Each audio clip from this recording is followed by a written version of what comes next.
Hey, runners. All right, so I just want to come to you today.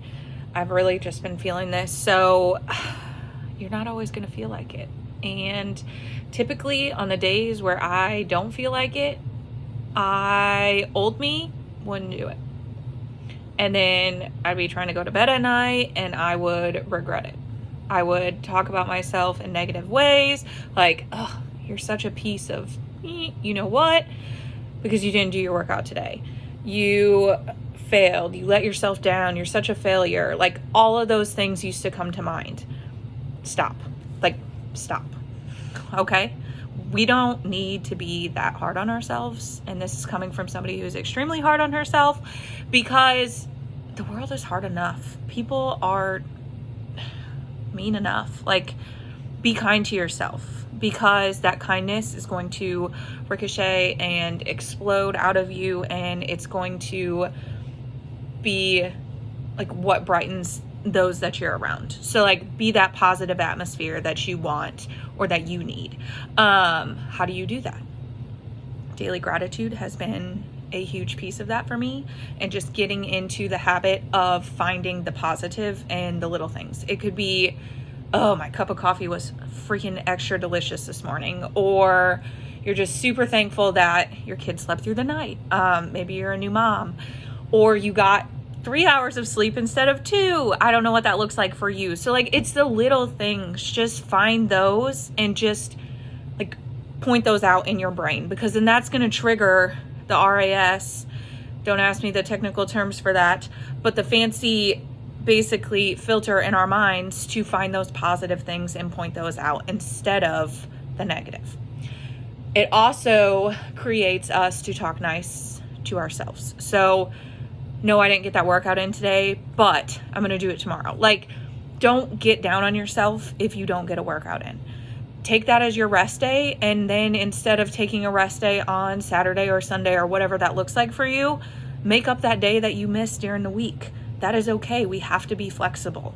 Especially as parents, moms, you have to be flexible. But you also have to prioritize yourself and not let that be your overall arching excuse. So now on the days where I don't feel like it, maybe I get up early and I read a book instead and drink my cup of tea. But I still put on my workout clothes. And if it means working out during my lunch break, then I will take that 30 minutes and I will do my run. I will get in a cardio workout, strength training, whatever that looks like. Like, you have to do what works for you. But mamas, take time to fill your cup so that you can show up better for your family, because they will thank you, you will thank you. And at the end of the day, like, you will just be glad that you showed up for yourself. Nobody else is going to show up for you if you don't choose to show up for you.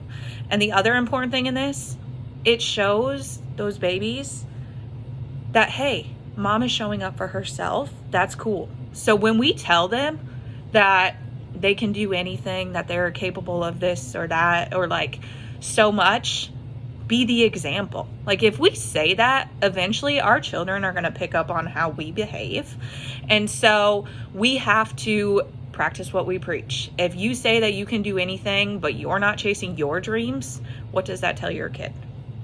Just let that sink in for a minute. So, that being said, if you have goals for yourself and your fitness and you need help, let me help you.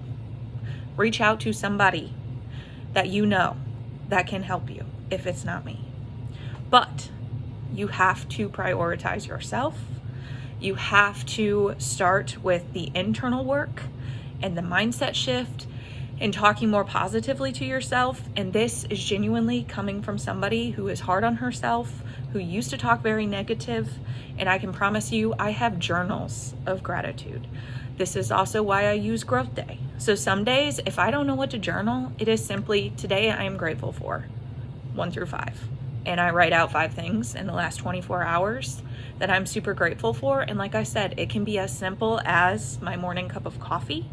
It can be as simple as getting to play with my daughter, getting a quality family meal in last night, whatever that looks like. It doesn't have to be anything extravagant. Maybe honestly for you, it's you got in that 15-minute workout. That's the other thing. Like, don't set high standards that you know you can't achieve.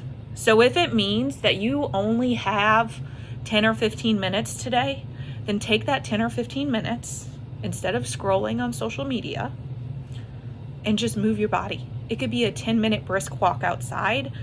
That is going to work wonders. So that being said, I am praying for you. I am rooting for you. Do the best that you can and just try to make little improvements, and they will trickle into bigger improvements over time.